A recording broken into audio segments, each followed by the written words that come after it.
5 septembre. 2 Corinthiens chapitre 8, versets 1 à 15. Nous voulons vous faire connaître, frères et sœurs, la grâce que Dieu a accordée aux églises de Macédoine. Elles ont été mises à l'épreuve par des multiples détresses, mais les croyants animés d'une joie débordante et malgré leur extrême pauvreté ont fait preuve d'une très grande générosité. Ils sont allés jusqu'à la limite de leurs moyens, et même au-delà.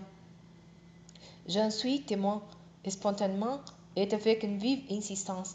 Ils nous ont demandé le faveur de les prendre part à l'assistance destinée à ceux qui, à Jérusalem, font partie du peuple saint.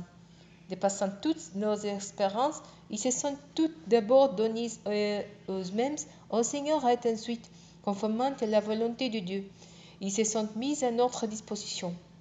Aussi avons-nous encouragé Tite à mener à bonne fin chez vous cette œuvre de générosité qu'il avait si bien mise en train.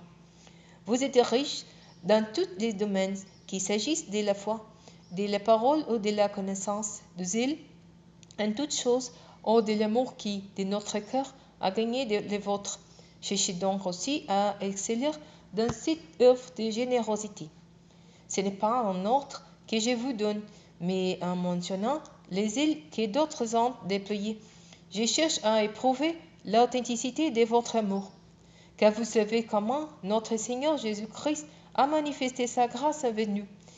Lui qui était riche, il s'est fait pauvre pour vous afin que par sa pauvreté vous soyez enrichis. C'est donc un simple avis que je vous donne et c'est ce qui vous convient.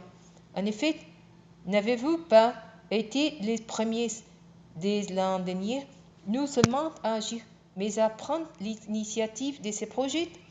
Achevez donc à présent de les réaliser. Menez-les à terme, selon vos moyens, avec le même empressement que vous avez mis à les décider. Lorsqu'on donne des bons cœurs, Dieu accepte ses dons, en tenant compte de ce que l'on a et non de ce que l'on n'a pas. Il n'est pas question de vous réduire vous-même à l'extrémité pour que d'autres soient soulagés.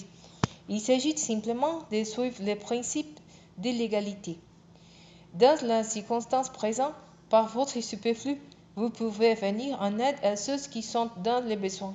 Aussi, par le superflu, ils pourront un jour subvenir à vos besoins. Ainsi s'établit l'égalité, suivant cette parole de l'Écriture. Celui qui en avait ramassé beaucoup n'en avait pas de trop, et celui qui en avait ramassé peu n'en manquait pas.